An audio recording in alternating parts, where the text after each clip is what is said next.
Oi pessoal, tudo bem com vocês? Hoje eu tô aqui pra continuar o livro Mente Imortal, tá bom? E hoje vou tentar passar um pouquinho mais rápido do que eu fiz da última vez, porque eu vi que ficou muito longo o vídeo, muitas pessoas não conseguiram acompanhar, tá? Esse capítulo 2 fala sobre aparições e comunicações após a morte, tá bom? De forma espontânea. A pergunta é: será que a consciência também pode subsistir quando o cérebro está total e permanente incapacitado? A consciência pode existir além da morte? No capítulo 1, nós falamos sobre a EQM. Então, a pessoa, por mais que tivesse cessado os sinais cerebrais, ela conseguia ter uma experiência e depois retornar, né? Tá gravando? Tava gravando. Eu não sou muito boa, troquei um pouquinho de câmera porque eu achei que a imagem estava muito ruim, distorcida, né? E, bom, espero que agora funcione. Então, no primeiro momento, a EQM veio mostrar que é possível, sim, quando o cérebro está inativo, você ter uma experiência de consciência fora do corpo durante um momento que não há atividade cerebral. E agora, então, e após a morte? Então, hoje em dia, o que a gente encontra é um fantasma, uma consciência que não está mais viva. A gente chama isso de aparições ou visões, né? E aqui nós vamos chamar de comunicação após a morte. Não estamos falando por intermédio de alguém, tá bom? Então, por exemplo, algumas religiões têm os médiums. Nesse caso, são comunicações espontâneas, tá? Segundo o livrinho. Então, assim, tem alguns estudos que foram conduzidos que, por exemplo, de 35 mil pacientes à beira da morte, 41% relataram a visão de alguém conhecido por eles, né? Tem alguns livros que a gente pode estar pesquisando. Tem o livro Um Alô do Céu, e tem a sociedade, que é a SPR, que faz a condução de alguns estudos sobre isso. E você pode encontrar, tá bom? Só um minuto. Existem também casos que essa comunicação não é espontânea, é uma comunicação induzida. Não é a mesma coisa do que também ter um contato com o médium, tá bom? Mas eles conseguem fazer uma criação de um estado de consciência alterado, adequado em alguns sujeitos, e eles conseguem induzir a comunicação após a morte em quase 3 mil pacientes dentro desse estudo. Vocês podem procurar por Alan Botkin, chefe do Center for Grief and Traumatic Loss. Tá? Eles conseguem induzir 98% das pessoas que hoje eles tentaram realizar essa comunicação após a morte, independente da crença. Então, eles pegaram variadas religiões, inclusive ateus ou agnósticos também, tá bom? Não fazia diferença nenhuma no estado da comunicação. Agora, então, nós vamos entrar nos casos, que é uma parte legal que a gente consegue saber um pouquinho mais sobre isso, tá bom? A história que eu vou contar para vocês agora, alguns já conhecem, é sobre a família Fox, em 1848, lá em Nova York, tá bom? Existiam duas irmãs, Kate e Margaret, que falavam ouvir ruídos de batidas, e essas batidas então respondiam a algumas instruções que elas davam, né? E depois de um tempo eles desenvolveram um código de comunicação. Eles chamaram o espírito de Mr. Splitfoot. E mais tarde ele disse que ele era um caixeiro viajante chamado Charles, que foi degolado naquela casa que elas moravam 5 anos antes por alguém, e deu também o nome do assassino, Charles Bell, né? E informou também, por meio de pancadas, que o corpo dele estava enterrado 3 metros abaixo da tábua do piso do porão. Esse porão foi escavado e realmente a moçada foi encontrada a 1,5 metros abaixo das tábuas do porão. Peraí, que meu filho tá difícil. Continuando então,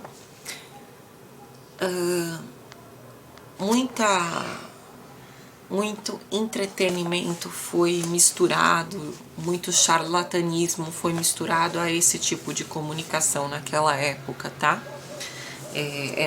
Algumas pessoas já encaravam esse tipo de comunicação como uma forma de sensacionalismo. Então, contra esse movimento, Sir William Barrett, professor de física do Royal College of Science em Dublin, ele reuniu algumas pessoas, inclusive céticos, tá bom? Porque para fazer um estudo direitinho, bem controlado, é necessário que todas as variáveis sejam analisadas, né? Então, muitas pessoas de diferentes áreas e diferentes crenças foram incluídas nesse grupo. E eles então começaram a fazer a avaliação de muitos casos, tá? A mulher do presidente dessa sociedade, que essa sociedade, deixa eu só falar direitinho o nome em inglês, Society for Physical Research, CPR. Então a mulher dele, Eleanor Sidgwick,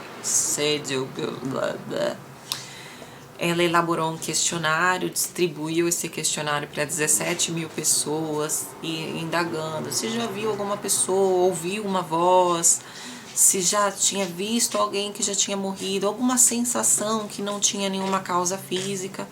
E dessas 17 mil, 1.684 alegaram que tiveram sim alguma experiência de pelo menos uma dessas coisas, né? Um dos casos que foi investigado, vou passar para vocês, tá bom? Nenhum deles tem a consciência de que a pessoa morreu, então eles não sabem. Nesse caso é um coronel da artilharia real, tá bom? Ele foi visitado por um fantasma de um amigo que era íntimo, que foi assassinado naquele momento na África do Sul, né? Então ele acordou e ele viu a imagem daquele amigo que não tinha como estar lá, com o uniforme padrão do exército, e ele fala de uma jaqueta caque, de um capacete colonial, né? E o coronel ficou confuso, né? Porque eles foram designados para ocupar alguns anos antes o mesmo posto, mas naquele momento eles não estavam juntos, né? E aí ele, confuso, achou, talvez estivesse sonhando, disse assim: ah, eu tô atrasado? E ele disse assim, o fantasma respondeu para ele: eu levei um tiro. E ele disse: tiro? Aonde, né? Ele falou assim: atravessou os meus pulmões. E colocou a mão direita em cima até pousar no pulmão direito dele. Explicou que ele foi enviado, apontou a janela e desapareceu, né? Então, quando o coronel ficou muito perturbado com essa descoberta, né? Visitou o London Club, descreveu a situação para os oficiais, né? E no dia seguinte ele acabou lendo no jornal que o Major Poole foi assassinado na batalha, na mesma hora da aparição do quarto dele. E ele ficou até intrigado, falou assim: que tipo de uniforme será que ele estava usando? Será que era igual, né? Porque aquele lá estava com a barba muito espessa.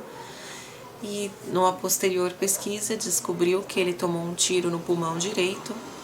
Ele foi enviado para o campo de batalha pelo seu comandante, estava com a barba espessa. E o elemento mais intrigante, que era o uniforme, que não era o uniforme que eles costumavam utilizar, né? Era um uniforme diferente já. Tinha uma alça de couro cruzando o peito, e todos esses elementos estavam presentes na visão do coronel. Legal, né? A Penny Sartori, que a gente já comentou sobre ela na nossa discussão passada, ela começou a fazer uma investigação também porque ela começou a reparar que os pacientes moribundos, aqueles que estavam prestes a morrer, eles tinham uma alteração na expressão facial e no comportamento geral próximo do fim, né? Então, eles começaram a falar assim, aquele paciente vai morrer em algumas horas. Mas por que será que ele vai morrer em algumas horas? Porque tá conversando com a mãe que já foi falecida, né? E ao observar, ela via, ele murmurava baixinho, ele era feliz, ele era positivo. E sempre morre no final do dia, né? Então, ela fez esse estudo vigiando as expressões faciais, não? E em 1882, Francis Power Cobbe, ele discutiu em um livro, uma publicação, que os moribundos têm sim um vislumbre do mundo posterior antes da morte. Outra história legal aqui que eu vou contar pra vocês, hoje eu não vou contar todas, tá? Vou contar bem poucas porque a gente acaba se estendendo demais. Então, lá da SPR, novamente, um novo estudo, tinha uma jovem chamada Doris, ela teve uma hemorragia logo após o nascimento do seu bebezinho e ela começou a ver o pai. Então, as enfermeiras, já logo sabendo dessa situação, que os pacientes moribundos entram em contato com os falecidos antes do desencarne, acabou levando o bebê. Então, eles deram a criança para ela, esperando que ela mudasse o comportamento, que ela tivesse forças para viver, né? E, na verdade, isso produziu um efeito ruim, porque a Doris começou a se sentir obrigada a ficar aqui pelo bem do bebê. Ela ia, né? E naquela fase, a Vida, que é uma irmã da Doris, começou a se juntar ao pai. E isso ficou mais ainda gravado nessa história, porque quando ela estava nesse estado de hemorragia, eles não contaram para ela que a Vida tinha morrido. Então a Vida tinha desencarnado algumas semanas antes e agora ela estava vendo a Vida também. E ela não tinha nenhuma ciência que a Vida tinha desencarnado. Então é um caso que também suporta essa ideia de que os pacientes moribundos têm vislumbre, sim, do mundo de lá, tá bom? Fechando o capítulo 2 para vocês, as considerações finais, as evidências, o que dizem sobre as aparições e as comunicações após a morte, né? Então ele diz assim que os povos indígenas antes, isso era cultural, eles tinham alguns rituais, né? Uns contatos com os parentes falecidos, honravam e veneravam como se eles estivessem vivos, né? No mundo moderno, o tipo de contato é uma anomalia, não tem uma explicação plausível para isso. Então, todas as afirmações feitas nisso são consideradas esotéricas, né? Elas são ocorrências questionáveis, são ilusões completas. É o que a gente sempre se questiona, né? Porém, os fenômenos também podem acontecer em alguns casos e nos outros não, né? Então, como que será que isso acontece, né? Então, a gente já consegue entender que para isso acontecer é necessário que tenha um estado alterado de consciência nos indivíduos, né? Algumas evidências mostram que em alguns casos alguma coisa se manifesta, um sentido, certo? E carrega a lembrança da existência física e de vez em quando pode aparecer, então, revestida em um corpo físico e comunicar-se com o indivíduo vivo. Então, essa alguma coisa, ela em traduções espirituais e religiosas é chamado de espírito, né? E nas tradições populares é a casa mal assombrada, o fantasma, né? Mas o que a gente tem que entender é que, na verdade, independente do nome que você chame isso, é considerado um tipo de consciência. E nesse capítulo conclui-se que há evidência plausível que, de vez em quando, alguma coisa que parece ter consciência de uma pessoa já falecida manifesta-se para um ser vivo. No próximo capítulo nós vamos falar, outro dia, tá bom? Para não prolongar o vídeo, sobre as comunicações transmitidas pelos médiums. Eu espero que vocês estejam gostando da série, espero que dê certo esse vídeo, porque não é uma tentativa, tá bom? Da imagem ficar um pouquinho mais clara e do som ficar um pouquinho melhor. Gosto muito de conversar com vocês, muito obrigado por essa oportunidade e tenham uma ótima Sexta-feira Santa. Hoje é um dia muito importante, né? Que nossos pensamentos sejam sempre elevados e que nós lutemos com muita força nessa fase que estamos vivendo no planeta. Sejamos positivos, sejamos benevolentes, sejamos caridosos, tá bom? Um beijo enorme. Fiquem com Deus.